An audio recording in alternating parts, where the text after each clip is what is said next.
안녕하세요, MMO입니다. 반갑습니다. 오늘은 제가 어떤 분을 모셨냐면요, 제가 경매 계정을 인스타그램에서 하고 있잖아요. 저는 사실 경매 공부만 해왔기 때문에 세금에 대해서는 사실 어렴풋이만 알고 있었거든요. 여러분들에게 질문에 대한 확실한 답변을 드리기 위해 전문가를 오늘 모셨습니다. 저의 사업 관련된 이제 기장과 또 부동산 관련 세금을 또 도와주고 계신 우리 세무사님을 소개해 드리도록 하겠습니다. 반갑습니다. 네, 반갑습니다. 예, 안녕하세요. 저는 부동산 매매업을 전문으로 하고 있는 권호현 세무사라고 합니다. 반갑습니다. 네, 오늘 권호현 세무사님과 함께 이제 제가 스토리로 여러분들에게 질문을 조금 취합을 했어요. 그 질문에 대한 답변들을 오늘 정말 쉽게 간단하게 설명을 해드릴 예정입니다. 그래서 이제 경매 관련된 질문들 댓글에 타임라인으로 쭉 정리해 드릴 테니까요, 필요한 부분만 먼저 보셔도 되고요, 아니면 끝까지 시청해 주셔서 큰 도움 되셨으면 좋겠습니다. 그러면 첫 번째 질문입니다. 이제 저희가 경매 입찰하기 전에 입찰자가 조금 고려해야 하는 좀 세금이 어떤 건 설명해 주실 수 있으신가요? 보통 이제 부동산을 위주로 하시기 때문에 그 부동산 관련된 세금들을 미리 알고 계셔야 돼요. 첫 번째로는 이제 취득 단계에서 발생하는 세금, 그 다음에 두 번째로는 보유 단계에서 발생하는 세금, 그리고 세 번째로는 양도 단계, 이렇게 각 세 단계에서 발생하는 세금들에 대해서 이제 기본적으로 알고 계셔야지 준비를 할 수 있다고 생각을 합니다. 그러면 첫 번째로 발생하는 거는 이제 취득하면서 발생하는 취득세가 있을 수 있고, 그 다음에 보유하면서 발생하는 재산세, 그 다음에 종합부동산세, 만약에 여기서 또 임대를 추가적으로 하시게 되면은 임대소득에 대한 종합소득세가 발생할 수 있고요. 그 다음에 처분을 했을 때 발생하는 양도소득세 문제가 있다고 생각을 하시면 됩니다. 그래서 이 각각의 단계에 대해서 이제 고려를 하고 준비를 하시면 된다고 보시면 돼요. 그러면 총 3단계에 있어 세금을 준비해야 된다고 하는데요. 네. 그러면은 이 고려해야 되는 이 3단계 세금 중에 이 무주택자와 다주택자에 따라 조금 차이가 클까요? 무주택자와 다주택자의 차이는 보통 이제 중과세 문제에서 온다고 보시면 되는데, 이제 첫 번째로 아까 그 취득세, 네. 취득세 문제에서도 이제 중과세 문제가 발생할 수 있고, 그다음에 두 번째로 이제 종합부동산세에서도 중과세 문제가 발생할 수 있고요. 그 다음에 세 번째로는 양도 단계, 가장 중요한 처분 단계에서도 그 중과세 문제가 발생할 수 있기 때문에 다주택자와 무주택자의 차이는 클 수 있다고 보시면 됩니다. 그러면은 경매 입찰하기 전에 내가 취득하려고 하는 이 주택에 대해서 세금이 얼마 정도 나올지 계산을 해야 되잖아요. 그렇죠. 그런 경우에는 어떻게 해야 되나요? 각 준비 단계에서 발생하는 세금들이 있고, 그리고 내가 비사업자, 그 개인으로 하시는 경우와 그 다음에 사업자 등록을 해가지고 하시는 분들이 있잖아요. 그래서 그 수익률을 예측을 할 때 말씀드린 이 각각의 단계에서 발생하는 세금을 다 고려를 해야 되잖아요. 네. 근데 이게 그 발생하시는 분들에 따라서 이게 개별적으로 모두 케이스가 다르기 때문에 네. 일률적으로 얼마가 발생을 하고 준비해야 되는지 답변을 드리긴 좀 어려운 부분이 있어요. 그래서 기본적으로 취득세가 내가 1주택이냐 아니면은 다주택이냐, 그리고 이게 조정 대상 지역에서 취득을 하느냐, 그리고 이게 기준시가 기준으로 나라에서 이제 고시를 해주는 가격이 있는데 그걸 기준시가라고 해요. 그러면 그 기준시가를 조회했을 때 이 주택이 1억이 넘는지 안 되는지 안 넘는지 여기에 따라서도 이제 적용되는 것들이 다 다르기 때문에 이거를 그냥 얼마만큼 발생을 해서 준비를 해야 된다, 이 개별 상황에 맞춰서 해야 되는 부분이어가지고 너무 복잡한데 어떻게? 그렇죠. 그럼 사이트가 있나요? 취득세 같은 경우에는 위택스에서 모의 계산을 한번 해보시면 되고, 그리고 이제 양도세 같은 경우에는 그 홈택스에서 모의 계산을 한번 해보시면 됩니다. 네, 그렇게 해서 모의 계산 자체가 아까 말씀드린 것처럼 그 상황에 따라서 그 개별적으로 갖고 있는 주택수, 그리고 주택이 어떤 건지에 따라서 다 다르기 때문에 이거는 이제 전문가와 한번 상담을 해보시고 하시는 게 가장 좋고, 그냥 대략적으로 그런 거랑 관계없이 정확하진 않더라도 알고 싶으신 분들은 방금 말씀드린 그런 위택스라든지 아니면 홈택스에서 조회를 한번 해보시고 참고사항 정도로만 한번 보시면 좋을 거라고 생각을 합니다. 그러면 만약에 주택 취득하기 전에, 그러니까 경매로 낙찰받기 전에 네. 권호현 세무사님한테 찾아가서 저 이거 세금 얼마 나올지 대략 상담이 가능할까요? 라고 하면 상담도 해주시나요? 물론이죠. 일단은 MMO님을 통해서 이제 언더하시면은 제가 최대한 그 상황에 맞게 잘 준비를 해가지고 네, 답변을 드릴 수 있도록 하겠습니다. 상담 금액도 따로 있나요? 구체적인 상황에 대해서 원래 상담을 받는 경우에는 네. 상담 수수료가 발생하는데 네. 이제 MA부모님을 통해서 오시는 분들은 제가 기본적인 상황에 대해서는 제가 그냥 해드릴 수 있도록 와, 하겠습니다. 이거 협의된 내용이 아닌데. 감사합니다. 저희 팔로워분들도 너무 기뻐하실 것 같아요. 네. 네, 그러면 취득세 관련된 질문으로 하겠습니다.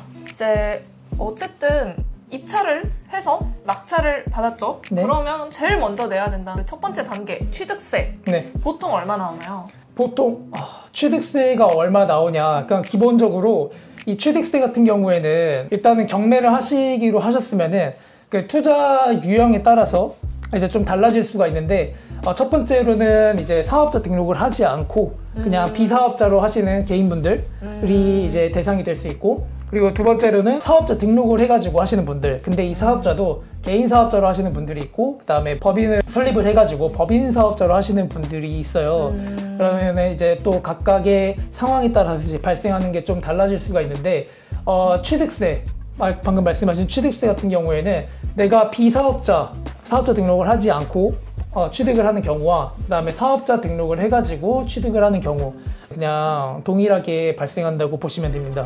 그래서 먼저 이제 뭐 개인 사업자 등록을 하신 분이건 아니면은 사업자 등록을 하지 않으신 그냥 비사업자 개인이신 분들 모두 이제 똑같이 적용이 되는 건데, 취득을 했을 때 이제 아까 말씀드린 것처럼 다주택자인 경우와 그냥 다주택자가 아닌 경우, 그리고 조정 대상 지역에 취득하는 경우와 조정 대상 지역에서 취득하지 않는 경우, 이게 케이스마다 다르다고 했잖아요. 네. 이거를 약간 설명해 보자면은, 주택수가 이제 내가 지금 무주택자여가지고 처음 주택을 취득을 한다. 네. 이러면 1주택이 되는 거죠. 네. 그럼 무주택에서 1주택이 되는 건데, 그런 경우에는 내가 조정 대상에 취득을 하던 그게 아니던 상관없이 모두 그냥 기본 세율 1에서 3%가 적용이 된다고 보시면 됩니다. 그럼 여기서 말하는 그 기본 세율이라는 거는 그 취득을 했을 때 돈이 들어가잖아요. 그 네. 유상 취득이라고 하는데, 그 유상 취득 부분에 대해서 6억까지는 이제 취득세는 1%, 그리고 이제 6억에서 9억까지는 대략적으로 한 2% 정도. 물론 또 이제 계산을 해가지고 하는 부분이 있지만, 그냥 대략적으로 말씀을 드리면 그 정도가 발생한다고 보시면 되고, 그 다음에 9억을 초과하는 부분에 대해서는 이제 3% 이렇게 부과가 된다고 보시면 돼요. 방금 이제 1주택 기준으로 한 거였는데, 내가 기존에 1주택이 있고 또 취득을 할 수가 있잖아요. 네. 근데 이거는 이제 케이스마다 달라지는 거죠. 내가 조정 대상 지역에 취득을 하느냐 아니면은 비조정 대상 지역에 취득을 하느냐. 그래서 조정 대상 지역에 취득을 했다 그러면은 2주택자가 되는 거잖아요. 네. 그럼 2주택자부터는 이제 중과세가 적용이 됩니다. 중과세. 네. 이때부터는 취득세가 갑자기 높아지는데, 아까는 1에서 3%였지만 네. 이때부터는 취득세가 8%가 됩니다. 많이 올라가죠. 너무 갑자기 뛰는데요? 그렇죠.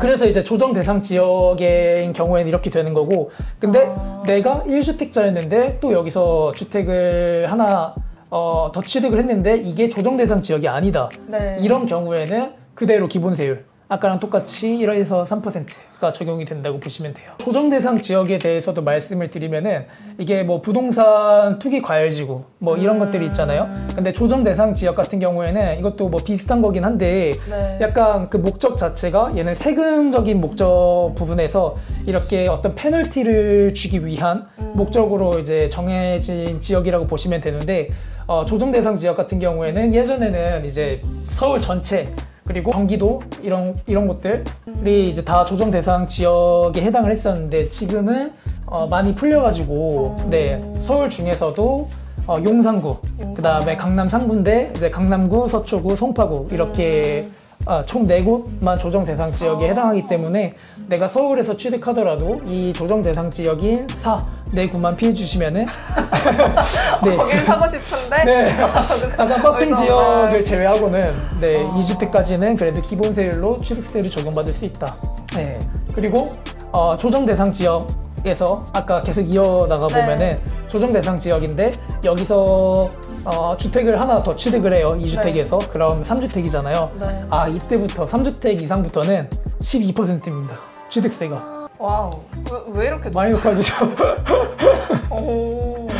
그만큼 이제 원래 주택이라는 거는 결국 이런 대부분의 서민들의 네. 주거 안정을 위해서 이제 만들어진 건데 거기에 대해서 내가 다주택자? 원래 사실 주거를 하려면 1주택만 있으면 되잖아요. 네. 근데 쓸데없이 투자 목적으로 이렇게 투기 과열 방기군요.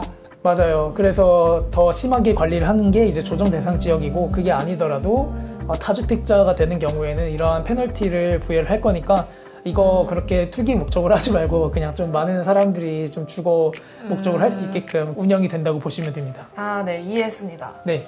근데 아까 이제 조정 대상 지역에서 정리를 해보면은 비사업자 네.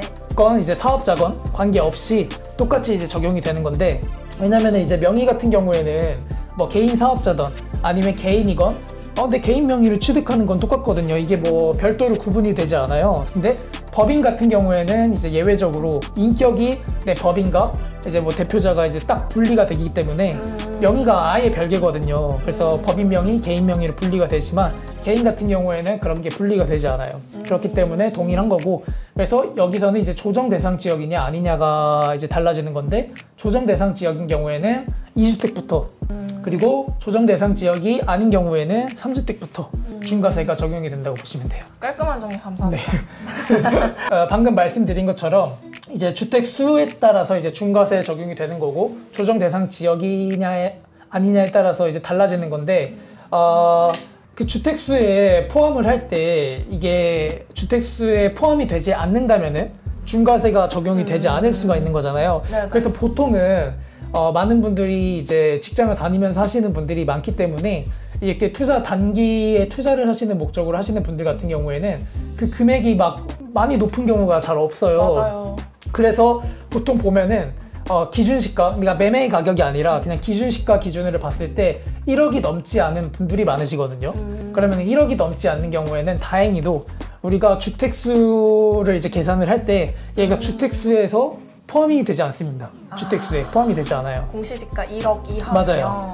이제 이거를 이제 기준시가 또는 공시가격이라고 하는데 이제 토지 같은 경우에는 공시지가라고 하는 거고 이렇게 주택 같은 경우에는 공시가격이라고 하는데 그래서 기준시가 공시가격 이렇게 보시면 되는데 네네. 이게 1억이 안 된다. 그러면은 주택수에 포함이 안 돼요. 플러스 내가 주택수에 포함이 되지 않을 뿐만 아니라 이거를 취득을 했을 때 무조건 얘는 기본세율을 적용합니다. 1에서 3%. 1에서 3%. 근데 얘는 1억이니까 1%죠. 그렇죠. 네, 여기서 지방교육세까지 하면 뭐 한 1.1%? 네, 이거 중요한 거죠. 그래서 네. 내가 할 때도 뭐 전략적으로 할 때 취득세 부담이 많이 될 수가 있으니까 맞아요. 공시가격이 이제 1억이 되지 않는 거를 좀 노려서 한다면은 내가 얘를 아무리 취득을 하더라도 취득세에서는 중과가 되지 않는 거죠.